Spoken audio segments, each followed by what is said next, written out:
This is Women in Music with Gfire Podcast, episode number 27 with singer-songwriter Lauren Mayhew.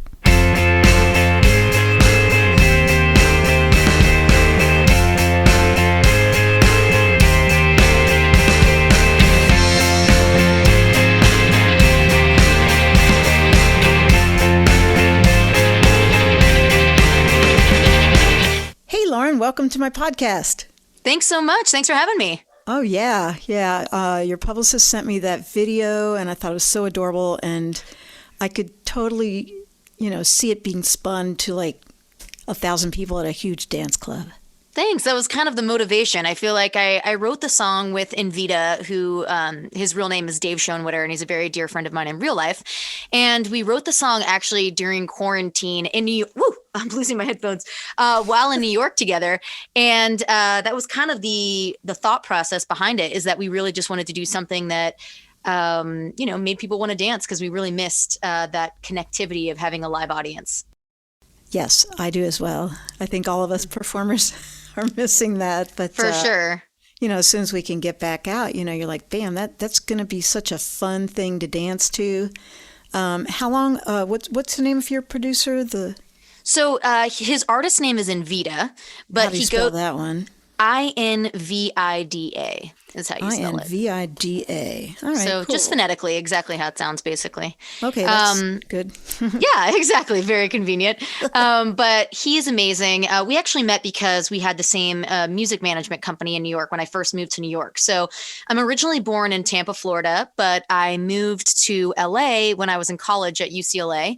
And I've been in New York for the last 2.5 years, although now I'm living in Florida because even though New York is starting to reopen up, it's like 20 degrees there, and I go out on the boat every day, and I'm performing here. It's a little bit more like normal life here in Tampa, and I have to say it's been amazing being near my family, so that's been great. I totally get it. So yeah, but do you still have a place up in New York, or would you have to? I actually got rid of my lease when I left. It's definitely expensive to, keep a place in New York when you're not there, even though the rent and everything has gone down because New York is definitely hurting. It's still substantially more expensive than anywhere else in the country. So it's actually nice that I don't have to be paying for that, because I've been here now in Florida since mid-October. So got it. I totally get it. Save your money. Yeah. But makes sense. It's been kind of the place to be, because even Super Bowl's been here. The Bucks won. So I did a ton of Super Bowl parties, and, obviously everything is, going by COVID standards with, wearing face masks, and you have to be at a table and all this. But I think that just because of the weather and being able to be outside and have outdoor performances at, venues and restaurants and things like that have really made it nice here to be able to, feel a little bit more like normal. So you've been playing like outdoor parties? Yes, many actually. So I play at a place called American Social, which I did I did a Super Bowl party there on Friday, 2 days before the Super Bowl. And I'm actually going to be starting a new residency at this place called Dio, which is in downtown Tampa. But I also play at a place called Water, which is at the Godfrey Hotel. And it's a pretty massive outdoor pool beach venue. So all of these places are outdoors. And you mostly do a DJ set? Mostly DJing, but sometimes I sing while I play, which is a lot of fun. So it just kind of depends on the venue and, what the needs of the venue are. I get it. I was a rave DJ for 8 years. Oh, very cool. That's awesome. Yeah. That's so awesome. The beat got me. I was like, as soon as I put it on, I'm like, I could totally dance to this. Oh, 100%. 100%. Yeah, I feel the same way. And just the topic is so light, and it's going to appeal to girls, but also boys who like boys. For sure. That's kind of what I was thinking when I was writing it. Like, not only is this a girl anthem, but it's a gay guy's anthem as well. Okay, that's exactly what I thought. Yeah, right? Precisely, because it's so funny. Like, when I lived in LA, there was this place called the Abbey. I don't know if you're familiar with it, but it's like a super infamous, famous dance club, like gay dance club in West Hollywood in LA. And I loved that place. I love the music. I love the vibe. I love the style. And it kind of is reminiscent of that for me too. So I would love to have my song played in places like that as well. That was exactly. And I could see, the video all splashed against the walls, and it just. Oh, for sure. I love it. Well, okay. So you're originally from Tampa. You were born in Tampa, raised there? Yes, and I'm here right now. I'm actually so my parents are still in the house that I was born and raised in, which is really cool. So my room has changed a little bit, but not much. So I feel like I'm 16 again, which is awesome and not all at the same time. Of course it is. But like you Yeah. said, you're saving money. You can save up for, next time you have to move to New York. Oh, for sure. And I've also been taking some really amazing trips. I just got back with my boyfriend from skiing and snowboarding in South Lake Tahoe, which was awesome. And now, I've been looking, with like just like you said, saving money, maybe trying to invest in a property or maybe invest in new equipment. I have to say, I've become quite the gearhead. So Okay. being here, in Florida, having saving that money, I've been reinvesting it in equipment that I can use, obviously, either as a DJ or for live streaming and filming things or for editing. So I actually, during quarantine, I've always edited in, Pro Tools and recorded my vocals, but I wanted to get Avid Pro Tools certified. So I actually have been taking some classes so that I can, be good enough to take the test and get certified in that. I feel like, it's really interesting with this time and with quarantine. Some people, I've seen so many people get overwhelmed and get stressed and just not even know where to turn, and other people who have created completely new businesses out of it. And I think that it's one of those things that if you pivot and you don't get over, and I know it's easier said than done to not get overwhelmed in a time where there's a global pandemic. It's very frightening, but I feel like I've just found other things, to better myself during this time period so that, when the world does go back to normal, I can kick some butt. That's amazing. What sort of gear did you collect? So one of the things, like I was telling you, is, getting Pro Tools Avid certified so I can, engineer all my own sessions a lot better and also comp and tune my own vocals. Because right now, I mean, I work with DJs internationally all over the world, and they send me tracks and I write to them. And it's really beneficial to be able to have great sound and great audio to send to them, because, you're competing against other people sometimes. And, nowadays where everyone can have a home studio, if you don't really send them something that's very polished, sometimes people can't hear through that, especially labels. So I try to get the product as radio ready as possible, even if it is a demo, because in my head, demos don't exist anymore. You got to produce something that sounds ready to be on the radio right from the get-go, because it's just, it's too competitive and all of the tools are at your fingertips. So, you just have to learn how to use them. So that was one thing that I did. And I've been live streaming, doing virtual DJ sets a lot, actually, not only for brands, doing giveaways and things like that, but also for like corporations and companies or parties. People are wanting to be safe, but they miss music. So they're finding ways to reincorporate it into their lives. So that's actually kept me busy as well. Just a lot of different things. And I also am the voice, the main lead character of a new Hulu show called Trollstopia, which is a little bit of a a little bit of a left field sort of situation for my music, but still ties in because I actually do sing in the series as well, which is a lot of fun. That's exciting. Is that on Hulu right now? It is, yeah. It came out November 19th of this past year. And so it's a spinoff, obviously, of the very successful movie franchise that DreamWorks created called Trolls. Of And course. and so this is called Trollstopia, and my character is new. Her name is Val Thundershock. She is the queen of the rock and roll trolls. She is a total badass, and she's super cute. She has like skull and crossbone barrettes and her pigtails and a crop top. And I really wanted to be her for Halloween this past year, but the show hadn't come out yet. And so obviously DreamWorks would have murdered me if I came out as my character before the show came out. So, but this coming year, I'm definitely going to be here for Halloween. She's just too cute. But we're currently right now recording and doing new episodes for season 2. So that's been a lot of fun. That's exciting. And that is the recording. You just do it in your home and send it to them? So actually I can, like during when quarantine was really bad in New York, I was recording out of my home studio. However, I do prefer going to professional recording studio only because it's a lot to focus on, getting the performance right, plus the takes, plus the levels, plus engineering your whole own session. So DreamWorks doesn't care. I mean, they'll hire a studio for me anywhere in the world. So I just have to let them know where, and they'll make that happen. So if I can, as long as SAG-AFTRA guidelines will allow for it with COVID-19 precautions, I prefer to go into a professional studio so I can really just focus and concentrate on my performance. And would that be in like Los Angeles, or would it be? So right now I've been doing it out of Tampa. So there's 2 different studios that I do, that I use very frequently that DreamWorks books me out of, and I just go in there and record.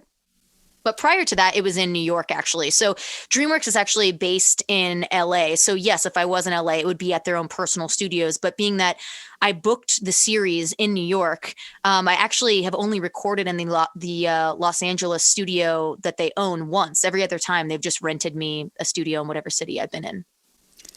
Sounds like you got a good deal going there, Lauren. Yeah, it's a blast. I love it. Yeah. Such a great job. Awesome. So yeah, you've got some different streams of income coming in. What's your favorite platform for live streaming? So I definitely prefer Instagram. I mean, I think that, it's great. You can see all the comments. I mean, I do really like YouTube and Facebook as well. And I think that you can get a lot of traction with those platforms. The problem is that they make it very difficult for you to play any mainstream sort of music because of copyright issues. So really Instagram is better regarding that. I started doing Twitch streaming, but they just make it so complicated. Like I am such a Mac person, and really you need like the processing power of a PC, and there's all this extra, like you need a capture card, you need like there's just so many extra elements. And I have some friends that are crushing it on Twitch as DJs, and it is an amazing platform because you can actually monetize it by people paying a subscription, and they can support their artists. Like if you guys haven't checked it out yet, you should definitely go on Twitch and check out some, just type in DJs and find some amazing people on there.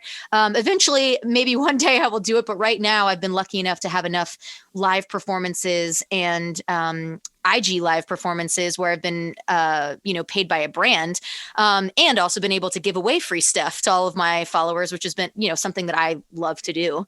So I haven't really dove in completely yet, but I did start. It's just, I wish it wasn't so technologically complicated. I hear you. Yeah. I'm planning on starting my live stream on Facebook next week. Awesome. That's great. Yeah. I mean, if you're doing, so are you going to live stream music, or is it just the interviews that you're doing? It's actually, I'm a singer-songwriter, so I'm just going to do my own stuff. Oh, that's perfect because you're doing all your own original music. So there's no copyright infringement, issues there. When you're DJing, it's obviously another story because all you're doing is playing other people's music usually. So, but yeah, that's awesome. Track by yourself, of course. Of course, you got to throw those in there, of course. Well, I'll definitely check out your Facebook Live. That's cool. Oh yeah, yeah. Because I make all my tracks myself on Pro Tools and. That's amazing. Yeah. I think also too, did you interview a girlfriend of mine recently, Maggie Zabo? Now that name sounds familiar, but I don't think I have gotten a hold of her yet. But if she's somebody I should check out. I thought you had. Yeah, she's fantastic.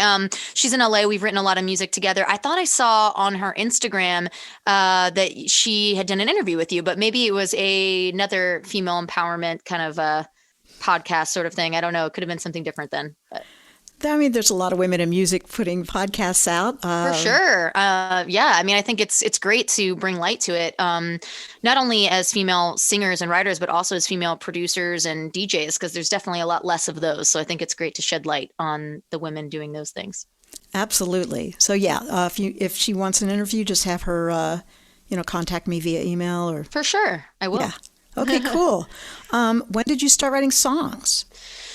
Man, I started writing songs. So I was in a girl band when I was younger, from about 13 to 18 years old. It was called PYT, and we were signed to Epic Sony, and we opened up for Britney and NSYNC and Destiny's Child, 90 Degrees, and all these amazing artists. It was super fun. And I started writing during that time, but I didn't really bring any of the songs to fruition until towards the end of that.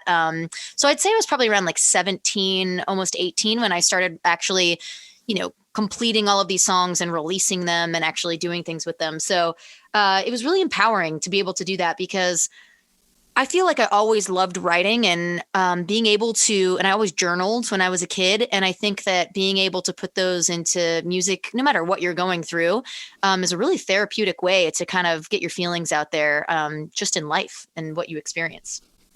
Sounds good to me. And then did you record stuff of your own under the PYT band? So no, I did not.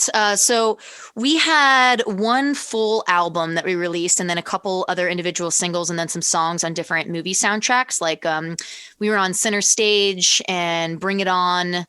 a couple big movies actually. And I would have loved to have had some of the songs on those soundtracks or on the album. But at the time, it was such, getting signed to Epic and being so young, there's so many people that have a say and that are kind of like have their hands in the pot, if you will. So I think that had we gone on to do even more and more, but at the time, there's a lot of different things that happened and I ended up leaving the band. I also missed acting because I was acting prior to that. I was on a series, on a soap opera actually, called Guiding Light that I was on for about 2.5 years. And I also was a child actor on a TV show called The Reppies that was on PBS. So at that time in entertainment, it wasn't really looked upon as a good thing to do both. Like Epic kind of saw my acting career as a distraction from the music because they wanted me to be on tour or constantly recording or doing things all the time. Whereas now it's so funny how the environment has changed. I mean, now if, a label could get any of their artists as a series regular on a TV show, they would leap at the chance. Any way that you can get yourself out there and make yourself more of a brand and more of a name and more recognizable. But at the time, it really, they really discouraged it actually. And so I think I just kind of gotten to a point where I had missed that and I'd been doing the music thing for so long and was kind of burnt out and wanted to kind of do it on my own terms. So I think, like I said, if I had stayed longer, I probably would have ended up writing some music for the band. But as it turned out, it just was under my own personal name.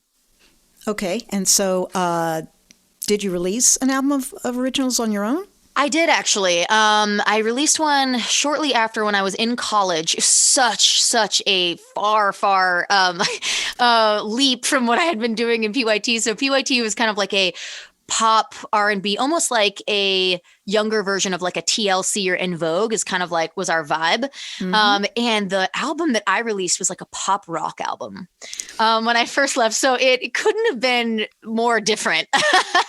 But it was a lot of fun. And I actually had my own band in LA and we played at all of like, the biggest haunts on, Sunset Boulevard, from Viper Room to the Troubadour to Molly Malone's to, just everything, the Whiskey A Go-Go, the Rainbow Room, all of those places. So very, very different because, with my band, my girl band, everything was choreographed, we didn't have a live band with us on stage. So it was a very different dynamic, but I really loved it. It's a lot of fun. Awesome. Wow. And then how did you get catapulted into DJing and writing those sorts of tracks? Yeah, so it first started with, I started collaborating with DJs and producers, and they started asking me to come on tour with them. So I would come and I would sing like, a few songs in the middle of their set or ones that we had written together. And I really fell in love with the music, with the vibe, with the, festivals and all of that sort of thing in general. And I kind of started thinking one day, I was like, man, I feel like when I go and perform, I'm always reliant on someone else. I'm reliant on a guitarist or a band or a DJ or someone else to play with. And I'm definitely, the type of woman who wants to just be able to get up and go and rely on no one else other than myself. Mm. So with that mindset, I decided, well, I'm just going to learn how to DJ on my own. So I did I didn't really know where to start. And actually, this is a crazy story, but I learned how to DJ. So I was single at the time. I learned how to DJ from a guy I met on Bumble. I'm not like, you can't make this stuff up. You can't make this stuff up. I was single at the time. And this guy that I met on Bumble, I went out on a date with him in LA and, we ended up really just like being friends. We never really seriously dated or anything. But I found out when I came back to his house, we went bike riding in Venice and we came back to drop the bikes off. And I saw that he had all this DJ equipment. I was like, oh, I didn't know you DJ'd. He's like, yeah, back in Brazil, I used to play parties and stuff. He's like, do you want to learn? And I was like, yes, I do. And so I would just call him and I'd be like, hey, you free this afternoon? Can I come by? And whenever he was free, I'd come by, use his equipment and start playing. And that was really like the beginning of how I learned. And even when he left, he ended up going on like a year-long sabbatical trip to just go travel all over the world, which was awesome for him. And he thought enough of his tutelage for me that like when he left, he introduced me to a friend of his that was also a DJ and was like, hey, this is Paul. Paul's going to take over for me and he's going to teach you everything else you need to know. And I was like, wow. So I've told him this a million times. His name is Joao, and he's an amazing, amazing human. And I'm eternally grateful because he changed my life in a lot of ways. And I think, he would say, if he was listening to this, he'd be like, Lauren, you did this all on your own. But I don't think he realizes how much he helped me because, you don't really know. how to start, where to go. Do you go to a DJ school? Do you buy all the equipment first? I mean, it's kind of daunting. Like I have the top of the line equipment that you would see in any Vegas club or any New York club. And all of that equipment, I mean, it's like almost $15,000. It's not a small chunk of change. So, if you don't know if you're going to like it or if it's just a hobby, it's not, it's a very expensive hobby if that's the case. So, and you don't have to buy that equipment. You could get lesser equipment. The problem is is that then whenever you go to those places, you're not used to playing on that equipment. So so it's kind of just best to learn at what is the standard that's going to be at every club. So that's why I ended up, which actually worked out for me because I do a lot of private events and a lot of celebrity red carpet events and things like that, where I have to bring all my own equipment. And so it's really been a benefit having it all. So yeah, it's pretty crazy. Now, do you use just, when I started, I used Technics 1200 turntables. I mean, that was exclusively what I used when I started. And then I ended up getting a CDJ or two. And then, So that's what I have. I have Pioneer CDJ 2000 Nexus 2s. And then I have a Pioneer 900 mixer. And then I have multiple speakers and I have stands and, all of these different things. And then you have to get cases for them to protect all of your equipment to be able to travel with it all. So I have all of that. And, but now I kind of have it down to a science. And it's interesting to me when I go to different places, so I'm also in a DJ duo with another girl and it's called Deuces Wild. And the girl, she's awesome. Her name is Chanel Claire. If you guys want to check her out, she's super talented. She lives in Fort Lauderdale and also DJs a lot in Miami and stuff. But we got a residency right before quarantine in Vegas at Park MGM. And she's actually a Serato DJ. So I use Rekordbox. I know like mostly hip hop DJs and open format DJs tend to use Serato. Most house DJs tend to use Rekordbox. I don't know what you use, but I don't DJ much anymore because I focused on the singer-songwriter stuff. Got it. I just never got into the Serato or the Rekordbox thing. If I was still doing it, I don't know. I would have to look into it. Yeah. Well, for anyone out there who has no idea what I'm talking about, essentially they're just different programs, software, if you will, that allow you to do the same thing, but it's like a totally different kind of setup. So if you see DJs who have laptops with them, chances are they're probably using Serato because you run that off your laptop, and Rekordbox DJs usually don't see a laptop. They have everything on a USB. They plug it into their CDJ and they read all the WAV files directly from the LED screen on the CDJs, which is what I do. But my point of telling you this story is that working with her, I also had to learn Serato. So now whenever I go to a gig, it's like the more you know, no matter what kind of DJ I run into, I know how to transition from them to me. I know how to because I have all my own equipment, I know if something's not working or a wire's not plugged in right, I don't need the tech to be able to come and save me. I can do it myself, which, when you only have a minute left of a song or 30 seconds left of a song and you don't know what you're doing, I mean, that's a scary, scary thing. And there's thousands of people out there. So I would empower any performer that the more you can learn about the tech that you're using on a daily basis, or the more that you can learn about the tech that other people use that are using the same equipment as you, is infinitely, infinitely helpful. I can't tell you how many times it's saved me, knowing these things. So. Sounds like, I love that you have that approach. I'm just going to master this. I'm going to master Pro Tools. I'm going to master Serato. I've got Rekordbox all done. I got the top of the line equipment. It just makes you feel more comfortable as a performer. It really does. And I think, when you look at it as a whole, it seems daunting, right? It seems scary, but you do one thing at a time. And then if you just take one thing at a time, you'd be surprised that by the end of the year, you're like, wow, I didn't do any of these things a year ago. And it's true. It's true. Like I never thought that I would be, like recording my voice and editing my own vocals and Pro Tools. I never thought that I'd be, upkeeping my own website and coding in HTML. Like I never thought that I'd be editing my own videos. And it's all these things that you learn nowadays as an entertainer. There's good and bad parts, but a good part is there's so many platforms for you to create content and connect with your fans. The negative side is it's really not enough to just be a good singer or a good artist these days. You kind of have to be a jack of all trades because at the end of the day, no matter how good your music is, if you don't have a vehicle to get it out there and you don't have a way of being able to promote it, then no one's going to know about it. That's true. There's just too many people on YouTube or we're trying to do that. So how long have you been with this, I guess the publicity team that got a hold of me? Yeah, so they've been amazing. They're brand new, actually, for me. So we released Boys through Tipsy Records, which is covering basically all the world rights with carve outs for Amsterdam, the Netherlands, like that whole area is being covered by Quattro Music. They're amazing. And then all of South Africa is being covered by a recording company called David Gresham Publishing. And so, but Tipsy is really the ones who have taken the forefront with this. And I've worked with them before on another release called Lies that I did this past year. Also actually with Invita, the same producer. Mm-hmm. And, you know, they really believed in the track. And when I had presented the song, I also presented it with the music video that you saw, which I actually got funded by sponsors. I reached out to sponsors that I'd worked with as an influencer and said, hey, I want to put together this amazing music video. I have some reality TV star celeb friends that are going to be in it. You know, it's going to be promoted by the label and by the other artists and all these things. And they were stoked. So they sent over product. The 3 sponsors were Ultimate Ears, which does like Bluetooth speakers. They're amazing if you've ever used them. Bright Life, which is like an electrolyte club soda.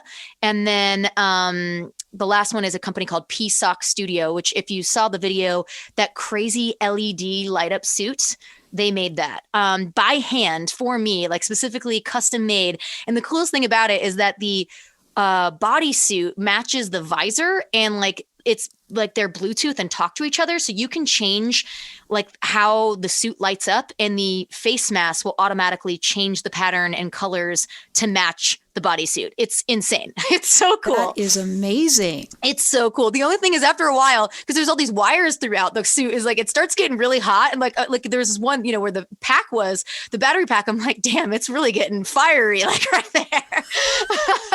So you have to be careful. You have to like turn it off every once in a while. You can't just leave it on for hours. But yeah, so I got them to pay for all those things. So when I submitted the song to Tipsy, I also gave them this music video. So there's really a lot behind it that they were excited about. So they felt like they wanted to put some more money into it. So they actually hired Get In PR, which is the publicity company that you spoke to. Right. And Michelle.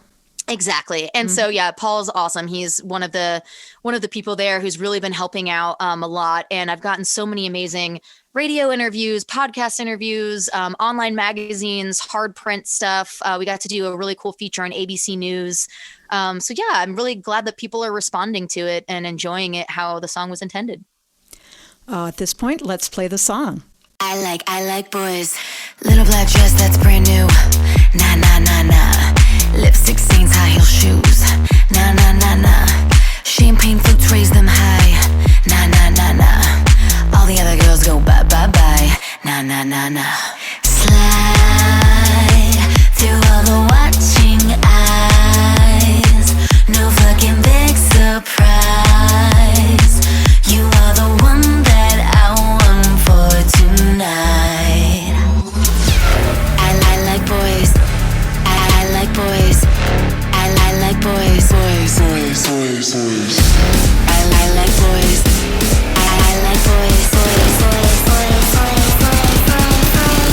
I like boys. I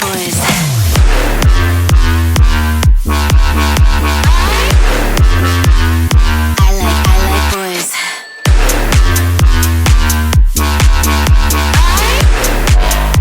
I like boys.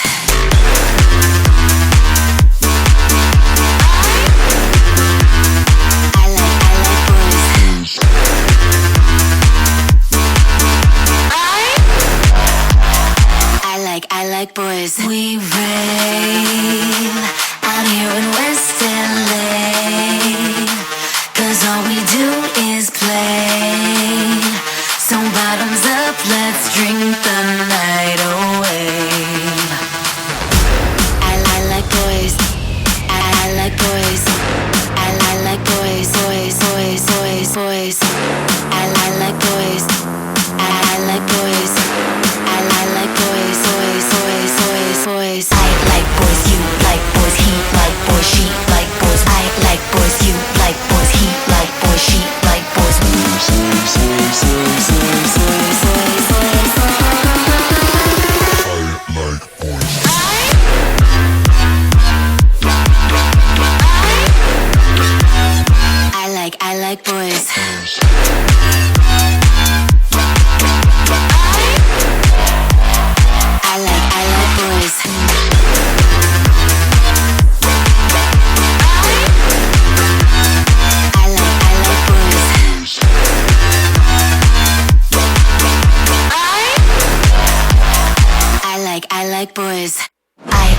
boys, you like boys, he like boys, she like boys, we like boys.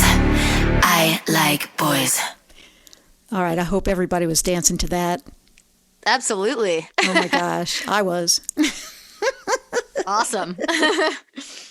So, talk just a little bit about how you wrote the song.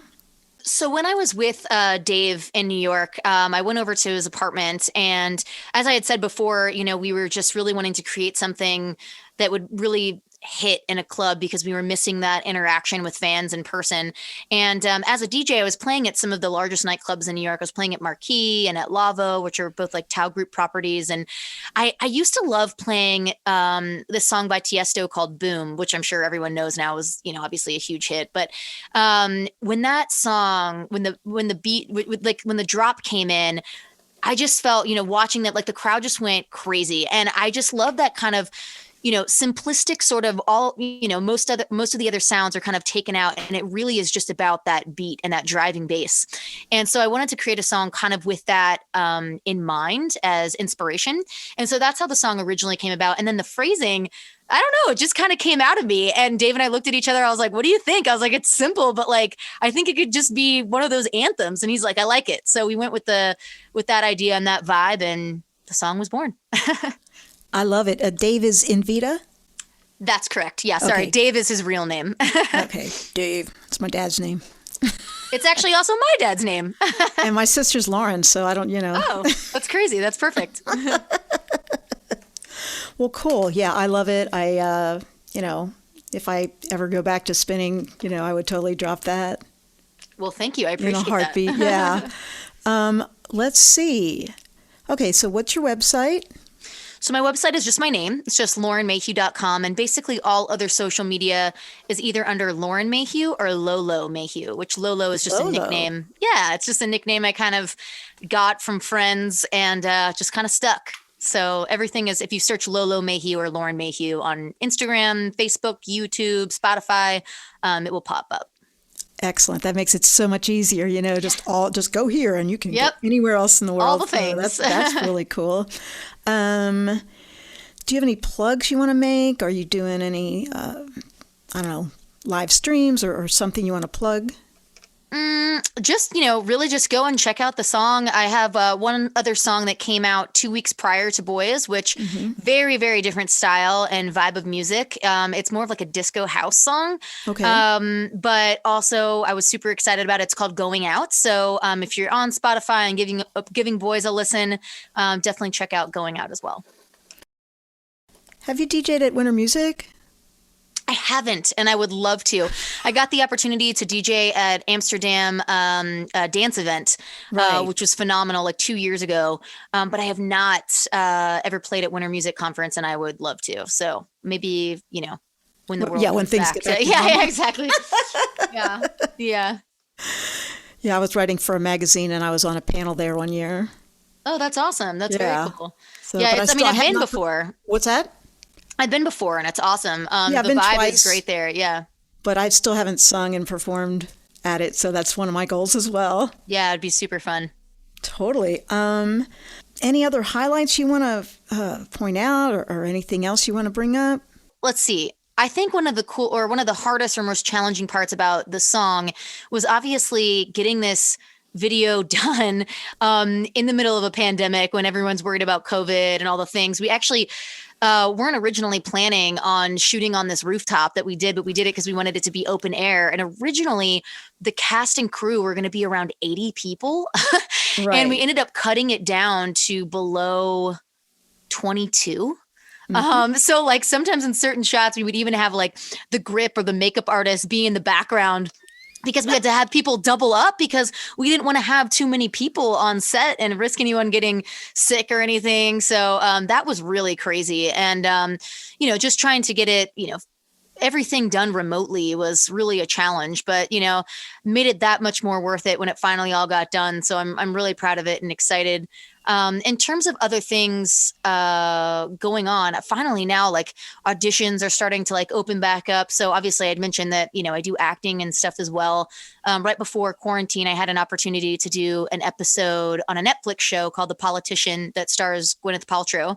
And that was awesome. But now finally, a lot of fun auditions are coming back. So hopefully I'll have more news to tell you guys about that with some different TV show, spots that you guys can check me out in as well. But yeah, just cruising on along and getting back to normal and performing out as much as I can. So I've been really lucky to be here in Florida and performing as much as I've been able to. This is great. I think you're just a wonderful person. I'm glad we had this interview today. Everybody check out her single Boys because it's really catchy and really fun and appeals to a wide number of people. So yeah, thank you so much, Lauren. Awesome. Thank you. Appreciate it. Thanks for having me on. Okie doke. Thanks. Bye. Bye.